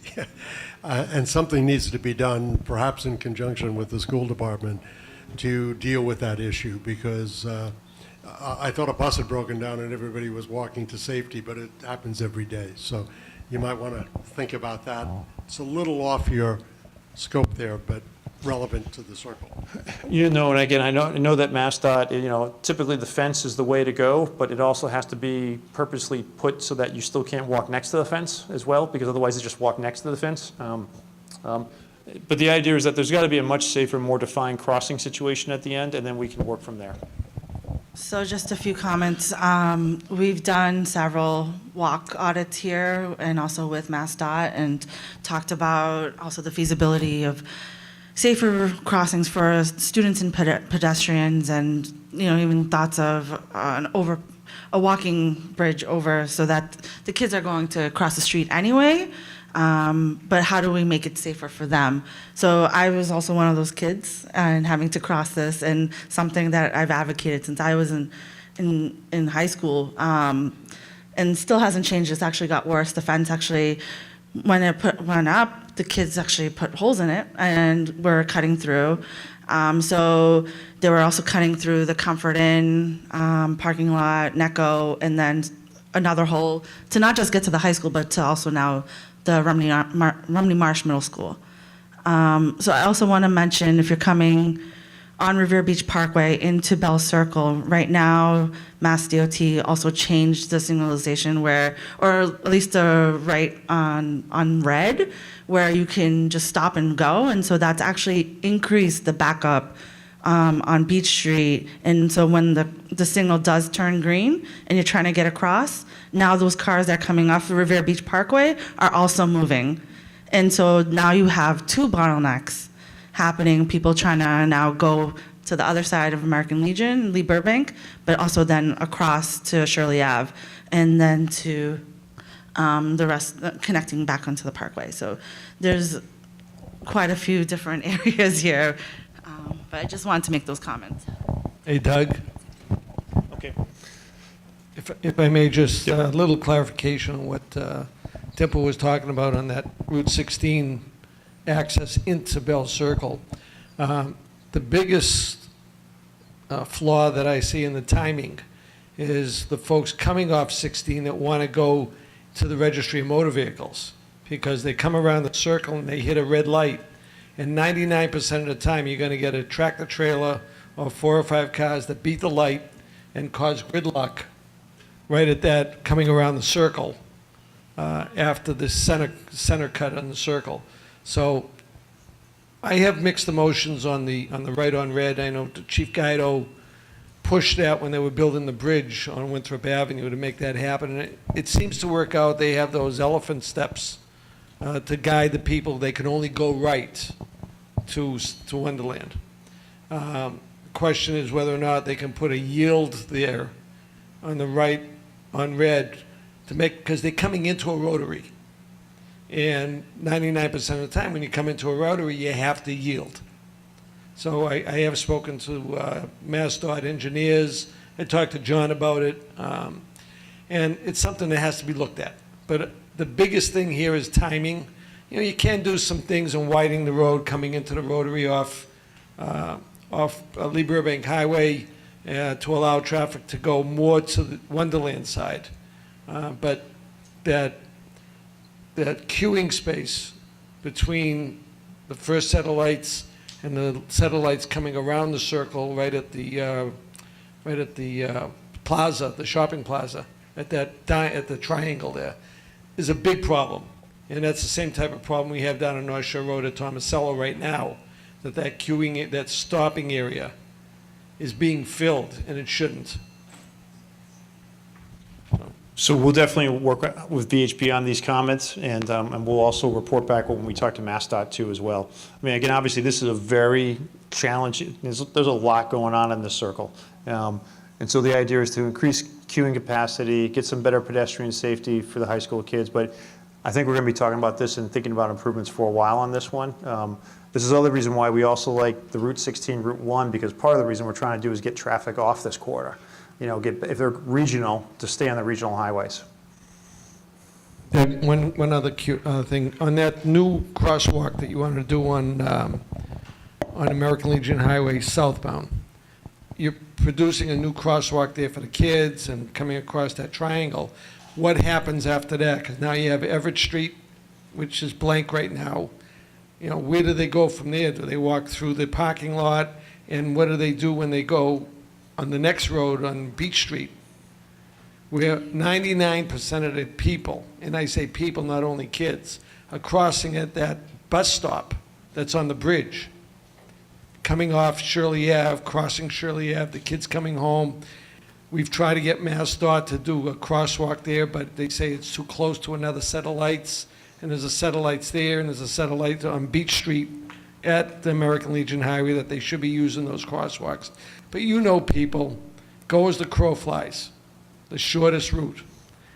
I don't know what the answer is. No, and I think Council, you're out there too as well. So VHB was out there with MassDOT for the RSA, looking at this. And again, this is an earlier plan, so we'll continue to look at these things and go from there. Brown Circle, just moving up. A lot of this is about striping, about this making it much more rational. So you do have the 2 lanes fully striped through. Again, looking at pedestrian improvements on all 4 sides. Again, just trying to make this circle work better and more through it. But this is the current plan that we have put together. I'm going to go a little faster because unfortunately we're about to run out of time. So this is Copeland Circle. There's actually a number of improvements actually being done by MassDOT as we speak. So this is actually, I believe this plan is the MassDOT current plan for Copeland Circle. We actually just got this recently, so we are reviewing, VHB is reviewing this. But the idea is that they're trying to rationalize Copeland Circle as well too, making sure there's some better weave sections and that there's the 2 lanes going around. But again, we just got this, so MassDOT may be ahead of this on this actual intersection, and VHB will be picking up on it to see if there's some additional improvements that might actually happen too as well. Revere Street, Route 60, again, looking at some enhancements there, although I'm looking at this might be an older plan. I'm going to jump forward actually on this one. Hold on a second. So I'm going to jump forward actually quickly to Route 1A. Can you go back for just a moment, Yep, though, Doug? yep. I think it's not shown here, but there was some consideration given to the possibility of restoring a connection that used to be made in the past but was eliminated because of safety considerations, and I believe you've discussed it with Chief Guido, and it's probably worth mentioning now, even though it's not shown, just to get some preliminary reactions or to invite them for later. And Bob, are you talking about the one that was farther up here? Yes, exactly. Yeah. And I can't remember the name of the place. Breed Street. Breed Street. Because right now it's so you can't take a left onto Breed. I'm trying to remember what it was. Sorry, they can't. It's filled, right? So that you can't take a left onto Breed Street today, correct? Yeah. So I think the police chief brought up whether or not that can be opened again, and that's something that we just start to look at. Also, I think this is an older one. I think we also talked about eliminating parking on this stretch of road too as well, to have 2 lanes as well. But that's something we'll come back to when we have the better updated plan. Yeah, that was on the other end of Revere Street and North Shore Road, and That's we're right. looking at that as part of the waterfront traffic Correct. study anyway. But I think it's worth noting that that's under review. It might relieve the queuing on this very problematic intersection, which is frequently 2 or 3 light cycles before you can take that left. And Bob, you brought up a good point too. So you guys are obviously doing a pretty extensive traffic study right now, or looking at Revere Beach Boulevard on that side of it. And so obviously we'll be looking for your guys' results to dovetail into it. So I'm going to jump to really quickly just to Route 1A and a series of improvements that will happen from south of Boardman Street all the way up to Winthrop Avenue. So this is a pretty major piece of reconstruction. So many of you may know today is that Route 1A is 2 lanes in each direction from this stretch. The goal is that we would actually be within the existing right-of-way, within the existing curbs, actually go to 3 lanes in each direction. So a significant enhancement of capacity through this corridor, which today obviously really gets jammed up. And how that's really done is that the current grass median that exists today is actually removed. It goes to a concrete median with offsets on each side that create those 3rd lanes in each direction. The 3rd lane actually starts just below Boardman Street and continues up, and then it actually exits at Winthrop Avenue up here. So if I go forward, there's a series of segments. And so this is actually Boardman Street. Just before you leave Boardman Street, is it fair to conclude that the original proposal for a flyover at Boardman Street, northbound and southbound, is no longer under consideration? It's definitely not under consideration by us. I don't think it's under consideration by BTD. I think the majority at this point of MassDOT, it's not under consideration. We think we've stamped all embers out. But I think the Super Street option is the option that we have been consistently showing. So we call this the Super Street option, so that there is no flyover. The flyover would be extremely disruptive. There's also a pitch point on East Boston in terms of there's a major hill here. So the ability to actually construct the flyover and keep things operating smoothly is very difficult. And I mean, to be honest, the flyover is more of an urban renewal time. We're actually tearing down overpasses now, or elevated highways. So the idea is to move this through. And so again, to really increase the capacity. So if the flyover from our perspective is not on the table, and we're not presenting it, it's not even an alternative anymore. It was during the casino days, but at the same time, the Super Street option was also an option being considered. So we're just moving forward with one. And to be honest, we have not heard many people looking for it or suggesting it at this point. The 3 lanes are starting just about back, just near the second hotel. So they actually start, it comes almost to 3 lanes right past there. And then it continues all the way up, and then the 3rd lane drops off. So when you go under Revere Beach Boulevard, it's still 2 lanes in each direction because the pinch point is obviously the bridge. But the idea is that you pick up a 3rd lane of capacity in both directions from here and then from here as well.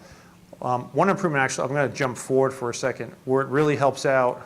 This is Furlong Drive. One of the things that we are going to be doing earlier on, we will be signalizing Furlong Drive, which is the current access to the shopping plaza, the Shaw's and the Target. Today, the only way to get out of this area is to go to Winthrop Avenue, really. Technically, today, you cannot take a left-hand turn. I know many of you may do the illegal left-hand turn at the end of Thomas Sullivan Route 1A. That technically is illegal, but people do it because there's a median where you can kind of fit into. But the idea is to signalize Furlong Drive and then also signalize Tomasello in Route 1A too as well. So the idea is that there are multiple ways out of the site to Route 1A, because to be honest, we want to keep as little traffic on Winthrop Avenue as possible. People will be using Winthrop Avenue, but the idea is to get them to Route 1A. But then going up to here, this again shows the 3 lanes past the oil tank farms. As you approach Revere Beach Boulevard, the 3rd lane drops off to feed Winthrop Avenue and Revere Beach Parkway. What's really important is VHB is really rationalizing how this works with Railroad Avenue. That today, as you may know, when you merge, you feel like you're taking your life into your hands because there's not much sight distance. Yeah, and they're coming down, and you're like, so anyways, but the idea is that this would allow the on-ramp to really go into its own 3rd lane so that you're not merging with traffic right away. You have your own 3rd lane to drive in. So the on-ramp becomes the 3rd lane, so the 2 lanes continue to come through. VHB is looking at better controls of how this whole intersection works, but it's a much more easier, smoother flow that actually goes through. So that's really important. Doug, two quick questions. Again, the signals all through here will be properly signalized? Correct, synchronized and with synchronized. What happens to the turnaround under the highway? The existing one? Stays. It still stays, correct? Yeah, still stays. So everyone still has the ability, so again, we're allowing left-hand turns, but if for some reason someone missed it or didn't know what, they could easily turn around and come back through. So there'll be a merge. Again, with this left-hand turn, I mean, there'll still be people turning around for destinations on the other side of the highway, but I think we're going to have a lot less of people doing this who are just trying to go south because they'll have the left-hand turn onto it.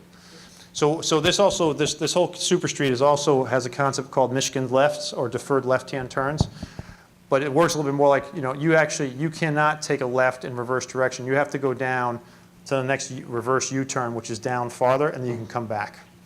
So here's the existing jug handle. This stays. We don't change it. It's very important to Irving and Global, but it will be synchronized, which was really important because what's happening right now, Boardman Street's doing its own thing with a state trooper. This turns instantly as soon as someone pulls up to it, and so what we're having is a lot of chaotic movements. The idea is that these will all be signalized and integrated to it, which is really important. I'm going to back up to go back to this side. So here's Boardman Street. So the deferred lefts are what's happening here is that rather than as having being a four-phase signalized intersection, it makes it a two-phase intersection where if you're heading southbound, if you want a reverse direction, you actually go through the intersection and then you turn around and you come back to get to Boardman Street. Boardman Street still has a lot of volume, so we'll still have a double left-hand turn out.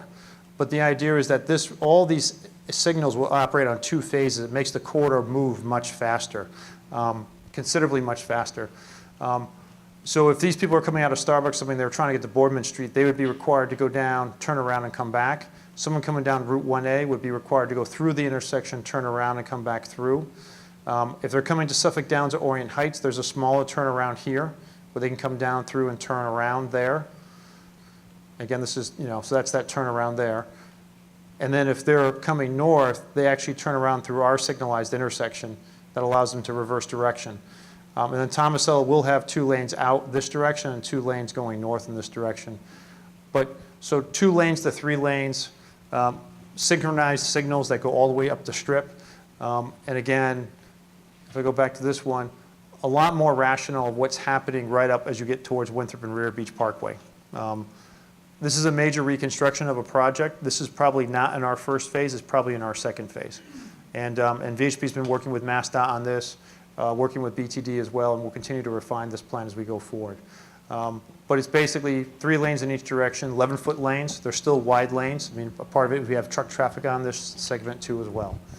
Doug, I compliment you on your timing. Thank you. As well as the very comprehensive presentation. You have truly set the table for the next meeting, which will deal with the analysis of the mitigation measures that you proposed.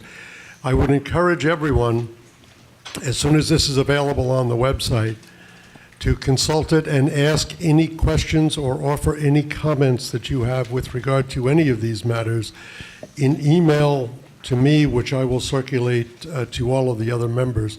But this requires some reflection and analysis by you, as well as what HYM is doing, but what they hear from you now can get factored into their analysis and responses. So unless there are any other final comments, Doug, did you want to say something? Yeah, I was just going to say, again, you should treat this very much like it is. It's a preview. So it's the first time you're seeing it. There's a lot of information.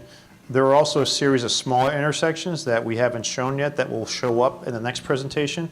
Plus, all of this, depending on, we might modify some things based on comments, will show up in the detailed traffic study too as well. So definitely treat this like the beginning. And so we want the comments, we look forward to it, and we're going to get a lot of comments too from DCR and MassDOT, as well as BTD in East Boston too as well. With that, unless there are any other comments or questions, we are literally right on time, and I thank you again, Doug and Tom, wherever Tom may be, and your consultants.